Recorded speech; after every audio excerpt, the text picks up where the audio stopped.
I enlisted my 18th birthday, and then I turned 19 in basic training, 20 in Kuwait and Iraq, and then 21 in the hospital, all three, where Dave works, and then 22 outpatient at Walter Reed, and then 23 back home.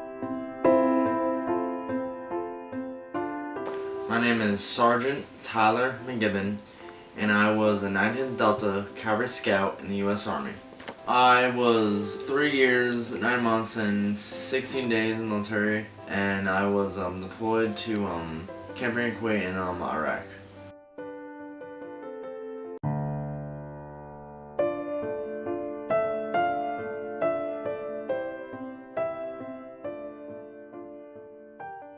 The day was December 21st, 2014. I was at work, and I got this phone call at work.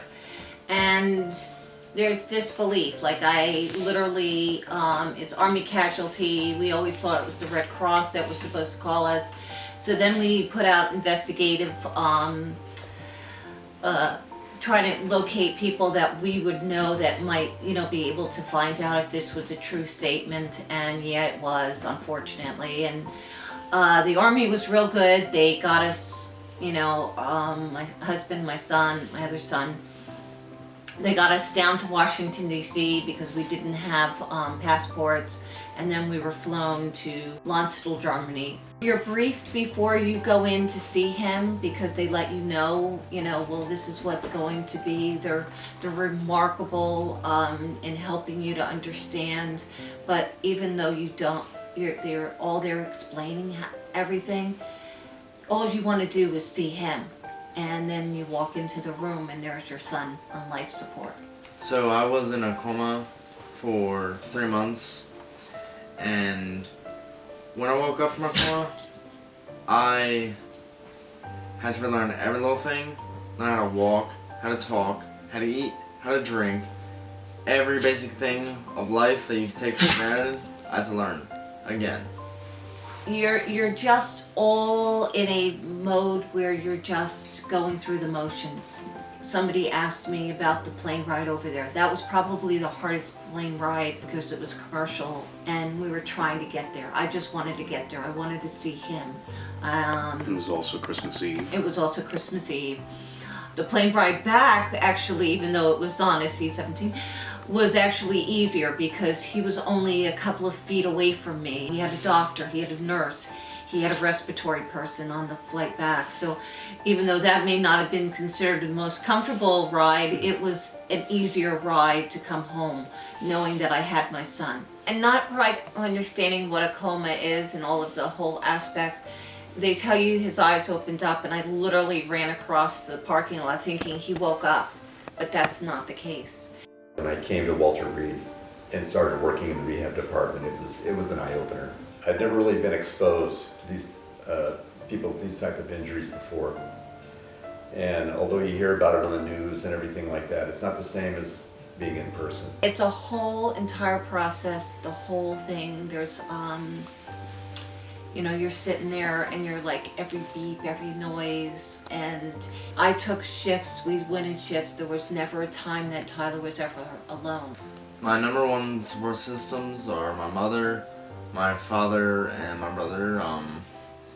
They were there for me from when I got hurt through my whole entire recovery, and then even when I came home. I woke up in McGibbon VA Hospital in Richmond, Virginia. And then after spending 7 months down there, I then came up to Walter Reed.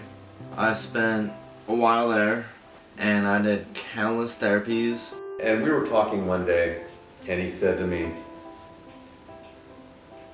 I'm not the same person I was before I got hurt. One of the greatest physical struggles and everything through my recovery, it was my ability to walk again, and my ability to fully talk properly again. My ability to walk again was because I knew how much I loved the gym and how much that was a part of my life, and I was scared I wasn't going to be able to get to that. And then also, I knew how good of a runner I was, and I knew how much I loved to run, and I was afraid that I wasn't gonna be able to have that.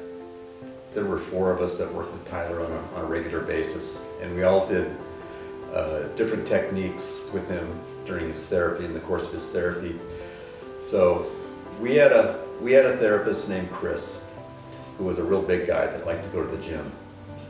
And since Tyler was a gym rat, they hit it off really well. And Chris would put Tyler through the paces for an hour, you know, every day, and really work Tyler hard. And at the end of the session, Tyler would be sweaty and tired, but he'd have a big smile on his face because he worked hard and he enjoyed what he was doing. I thank God for physical therapy, because if I did not have that, I wouldn't be walking as good as I am. I wouldn't be having my mobility as good as I am. My speech was very, not, I guess you could say, incoherent. Like, you couldn't really understand what I was saying, and my speech therapy has helped me out so much with that. But then one of the hardest struggles mentally for me was definitely when I found out I was going through the med board and I was getting medically retired. That hit me hard. It was terrible for me, but I wanted to better my road still. I wanted to make it a nice paved road and not a rocky off the track road. Being on the campus there and daily seeing these young people with their mothers and their fathers or their loved ones, their wives, girlfriends, whatever, and seeing them up close, it was like I said, it was an eye-opener. I saw their determination. You know, you really get to know them and what they're facing. Actually, what you, when we first went to Germany, there was Josh, who literally had 4th-degree burns. That's when you burn your bone. He's the first person we met on the ICU floor. Yeah. And you stop because his ears were melted, his nose, and this is the first person you meet. And he sits and talks to you before you go see your son, and it's like, oh my God. But yeah. What a guy. George and I, we thought that he woke up, like he was waking up, he was emerging. And they come in and he's answering all the questions correctly. What day is it? Where are you? Blah, blah, blah. And then they go, okay, so tell us about you. And he goes, well, I'm stationed in Hawaii. I'm married. I have 2 children. And then he got the year wrong. He had it 6 years in advance. And that lasted about a week. That lasted for about a week. But I look at George and go, well, I'm really mad. I wasn't invited to the wedding. I've never met my grandchildren. Yeah, there was. But you put in humor into things, because if you don't, You'll go insane. you'll go. Probably what was easy about this whole thing was Tyler had the kind of personality, he would do anything you would ask him to do. He had a great attitude, and every day he put in 100%. Even if he wasn't feeling his best, he would put in 100%. He would do whatever you asked him, and he would do it to the best of his ability. There was moments that, yeah, it was terrible, and that I hated it.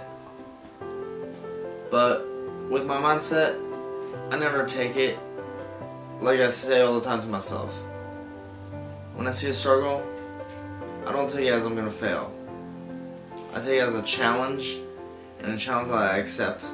2,482 therapy appointments.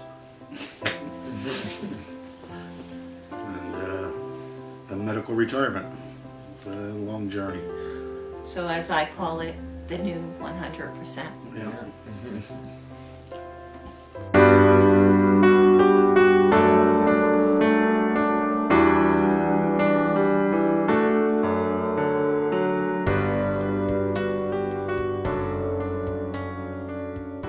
So I had to wait until I got retired to get Trooper. He helps me out, 1 with just being social, and 2 with my seizures, 3 with my mobility, because I'll have off days with my TBI. On his vest, he has a handle I can use for my mobility, make sure I don't fall and everything like that, and it keeps me on a straight path. And he just is amazing loving, caring, everything under the sun. I'm thankful that I had the opportunity to actually get him. I met him at the White House the first time, but with my brain injury, with major frontal lobe damage, you lose your filter. So I didn't have a filter, and I drive my hand back and I take like one step back, 1 foot backwards, and then I go, yeah, what's good, Barry? My therapist on the piano, and I'm sitting right next to her, and I'm singing Sonny's part of Sonny in the Chair. I got you, babe. And in comes President Obama, jamming out, like snaps his fingers and stuff, and like head down, and like kind of jamming out and stuff. He looks up, and he makes that perfect eye contact with me, and I know you, Taylor. And I go, no, Mr. President Tyler. He goes, I'm in the White House. And so I go to shake his hand, and he like kind of smacks my hand on the way a little bit, and like just gives me a hug. He goes, how you been? He remembered him from calling him Barry. He goes, how you been, man? How you been? When he was at Walter Reed, they would come to George and say, hey, can your son talk to so-and-so? He gave them hope. Since his injury, though, he's even more. Somebody said he has like an old soul inside of a young body. My future plans right now, I'm studying psychology in college, and I plan, as soon as I get my degree, I plan on going to the FBI Academy, and trying to become a special agent. And then after about 2 years as a special agent, that's when I can apply for an FBI profiler, and I want to be a profiler. And it's just another way that I thought that I could serve. Even though I can serve in the capacity of military-wise, I can serve in another way, and I thought that was one of the best ways I can. I am thankful to my family so much, my friends so much, and all the therapists, especially Dave, just every single person in my recovery that has helped me in some way, shape, or form. I just thank so much, because without them, I wouldn't be here today. I'm glad I truly actually found myself, and I found my inner strength that I knew I had. All my whole entire recovery, that's what I had to deal with, is definitely mental strength. It's not about your physical able body. It's a lot with who you are inside you. Even though no one should go through this stuff, I honestly wouldn't change anything over again, and I would go through this again, just because this has shown me more to life than what I knew before.